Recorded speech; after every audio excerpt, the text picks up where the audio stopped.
의존에서 동행으로 여러분 지금 무엇을 위해 기도하고 계시는지요? 하나님을 처음 믿기 시작하면 누구든지 기도하는 것부터 시작합니다. 그래서 하나님을 믿는 사람들은 모두 이렇게 말합니다. 기도밖에 없다. 기도합시다. 기도해 주세요. 기도해 드릴게요. 기도가 부족하다. 심지어 자신이 미워하는 사람까지도 하나님께서 벌을 주셔서 깨닫게 해달라고 부탁하는 사람도 있습니다. 사람들은 원하는 것을 하루도 쉬지 않고 기도하며 하나님의 응답을 기다립니다. 그래서 기도는 만사형통의 길이며 기도하지 않고는 도저히 살아갈 수 없다는 생각을 갖게 됩니다. 오히려 기도하지 않으면 이상하게 여기며 살아갑니다. 강대상에서도 응답을 잘 받는 법, 막힌 기도가 뚫리는 방법 등을 제시하기도 합니다. 사람들은 무슨 일이 있을 때마다 하나님께 기도하여 소원을 아뢰는 것을 너무나 당연하게 생각하며 살아왔습니다. 이 글을 쓰는 저 자신도 처음 하나님을 믿기 시작할 때 기도로 시작했으며 힘든 일을 만날 때마다 기도로 그 문제를 해결받으려 했습니다. 무엇이 문제인가? 그런데 말입니다.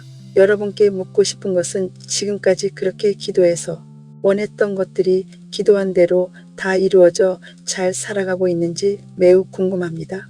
아니면 아직도 예전처럼 삶이 자신의 뜻대로 되지 않거나 또 다른 문제들이 나타나 기도에 목숨을 걸고 살아가고 있는지 말입니다. 대부분 사람들의 기도 목적은 자신의 삶이 뜻대로 되지 않을 때나 필요한 것을 채우기 위해 하나님께 도움을 요청하는 것입니다. 어떻게 해야 하는가? 누구든지 하나님을 믿기 시작하면 어린아이가 부모에게 필요한 것을 요구하듯 하나님께 필요한 것을 요구하는 것은 너무나 당연한 일입니다. 사실 낳아주신 부모님보다도 하나님이 인간의 진정한 부모님이시기 때문입니다. 부모님 입장에서도 아이가 요구하는 것을 어떻게든 다 해주려고 최선을 다합니다. 육신의 부모도 그러하실진데 하나님의 마음은 어떠하시겠습니까? 언제까지 어린아이로 있어야 하는가?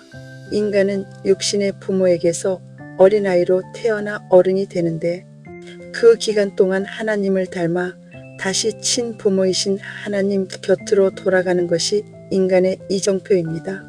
그러한 과정은 인간뿐 아니라 모든 자연 생태계의 과정입니다. 하지만 하나님을 믿는 백성들에게는 왜 이 과정이 적용되지 않는지 많은 의구심이 듭니다. 하나님을 믿는 백성들은 하나님 앞에서 언제나 어린아이의 모습을 벗어나지 못하고 있기 때문입니다. 하나님께서는 인간에게 선택의 자유의지를 주셨습니다. 자유의지란 모든 것으로부터의 자유를 말씀하신 것입니다.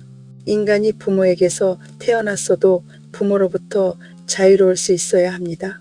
비록 혈육으로 얽힌 사이라 할지라도 하나님은 자유를 바라셨습니다. 부모를 닮는다고 해서 부모가 되는 것은 아닙니다. 자식일 뿐입니다. 하나님과 인간의 관계도 마찬가지입니다. 인간이 성인이 되면 하나님으로부터 자유로울 수 있으며 반드시 자유로워야 합니다. 인간은 하나님, 즉 거듭남의 영이신 예수 그리스도를 닮아가야 합니다. 예수 그리스도를 닮아가는 것이지 예수 그리스도가 되는 것은 아닙니다. 마찬가지로 예수 그리스도 곧 하나님으로부터도 자유로워야 합니다. 하지만 혹시 여러분께서 지금 어린아이의 수준에 머물러 있는지 어른의 수준에 이르렀는지 생각해 보신 적이 있으신지요? 어린아이는 한시도 부모 없이 살아갈 수 없습니다. 마찬가지로 인간도 하나님을 처음 믿기 시작하면 누구든지 어린아이에서 출발하기에 한시도 하나님 없이 살아갈 수 없습니다. 어린이가 성장해 나아가는 목적은 어른이 되는 것이고 자라가면서 부모나 훌륭한 사람의 좋은 모습을 닮아 훌륭한 사람이 되기를 소망합니다. 아이가 어른이 되고 훌륭한 사람이 되면 이제 부모님이 없어도 혼자 잘 살아가게 됩니다.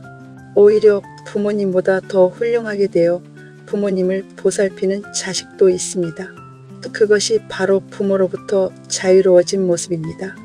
하나님과의 관계도 마찬가지입니다. 신앙이 어린아이일 때는 젖과 우유가 필요합니다. 하지만 세월이 흐르면 젖과 우유가 필요 없을 때가 옵니다.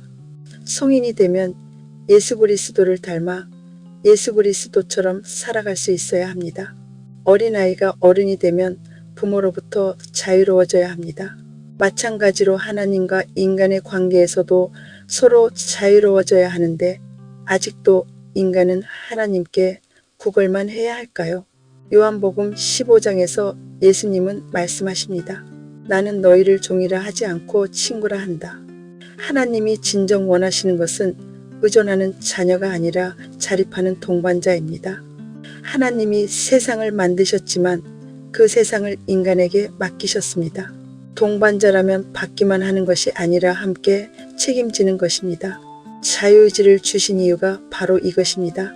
구걸만 하는 종에게는 자유의지가 아무 의미가 없습니다. 하나님께서 자유의지를 주신 것은 인간을 지배하시려는 것이 아니라 동반자를 원하셨기 때문입니다. 하나님은 자유의지를 주셨고 우리를 동반자로 부르셨으며 하나님을 닮으라고 하셨습니다. 그렇게 되면 의존이 아니라 자립하고 책임지는 삶이 진짜 하나님을 제대로 믿는 신앙입니다. 세상이 이 지경이 된 이유는 진정한 자립과 책임을 가르치지 않고 의존만 가르쳤기 때문에 개인도 사회도 미성숙한 채로 머물러 있는 것입니다. 하나님처럼 살되 하나님이 되려 하지 않는 것, 이것이 진정한 하나님의 자녀입니다. 이런 이야기는 기존 종교 체제에 도전이 되기에 환영받지 못하는 경우가 많습니다. 자립하고 책임지는 삶에는 고난이 필수입니다. 동반자로 사는 것은 하나님이 모든 것을 해결해 주시는 것이 아니라 함께 짐을 지는 것입니다. 해시태그 무엇이 달라져 있을까요? 만약 여러분이 지금까지 그렇게 대가를 지불하며 참된 길을 걸어오셨다면 여러분의 삶의 태도는 많이 달라져 있을 것입니다. 하나님을 믿기 시작했을 때 무조건 부탁하고 요구하던 습관들이 사라지게 됩니다. 대신 자신이 이 세상에 태어난 이유가 무엇인지 어렴풋이 알게 될 것입니다. 바로 이 세상에 태어난 이유가 하나님, 즉 거듭남의 영이신 예수님을 닮기 위해서라는 사실을 깨닫게 될 것입니다. 그 이유를 알게 되었으므로 이제 하나님께 기도로 자신의 요구사항을 늘어놓는 것을 멈추게 될 것입니다. 아마도 그러한 기도를 멈추면 예전보다 자신의 주변이 문제들로 조금씩 요란해질 것입니다. 하지만 자신에게 엄습해오는 문제들이 하나님을 닮지 못한 결핍 때문에 찾아온 것임을 알게 될 것입니다. 그러므로 하나님께 문제를 해결해 달라고 기도하기보다 날마다 찾아오는 사건들 가운데서 자신의 결핍이 무엇인지 찾아내 고쳐나가는데 분주해집니다. 그 결핍의 자리에는 항상 고난과 악한 영이 함께하고 있을 것입니다. 자신의 결핍의 자리는 예수님을 닮지 못해 생겨난 것이므로 그 자리에는 자신의 부족한 부분과 악한 영이 자리 잡을 수밖에 없기 때문입니다. 그것들이 하나님의 빛 가운데 드러나면 자신 안에 감춰져 있던 것들이 고난과 악한 영의 모습으로 나타나는 것입니다. 그때부터는 문제를 없애달라고 기도하는 대신 문제와 맞닥뜨려 아픔과 대가를 치르게 될 것입니다. 그 과정을 거치면서 자신의 결핍이 드러나고 고쳐나가게 되면 보이는 것들의 실체를 조금씩 알아가게 될 것이고 내면에는 보이지 않는 가치가 조금씩 쌓이게 될 것입니다. 여러분 어떻습니까?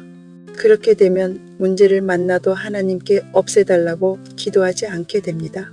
물론 엄청난 고난과 시달림은 피할 수 없습니다. 그렇다 할지라도 참된 길을 가기 위해서는 어쩔 수 없이 가야만 하는 길입니다. 우리 속담에 매도 일찍 맞는 게 낫다는 말이 있습니다. 잠시 매를 맞더라도 바른 길을 가서 영원한 길에 도착하는 것이 영원히 사는 길입니다. 언제까지나 어린아이로 머물러 있을 수는 없습니다. 높아심에서 한 말씀 더 드립니다. 하나님과 동행하는 삶은 반드시 필요합니다. 하지만 어린아이가 부모에게 응석 부리듯 시시때때로 하나님께만 의지해서는 안 됩니다. 어린아이 상태로는 부모를 떠나 살아갈 수 없습니다. 하나님 앞에서도 어린아이의 시절이 있고 어른의 시절이 있어야 합니다. 여러분, 구걸하는 사람은 고난 앞에서 왜 도와주지 않느냐고 묻지만 동반자는 고난 속에서 함께 뚫고 나갑니다. 그 과정에서 예수 그리스도를 닮아가게 됩니다. 여러분 모두 그리 되시기를 소원합니다.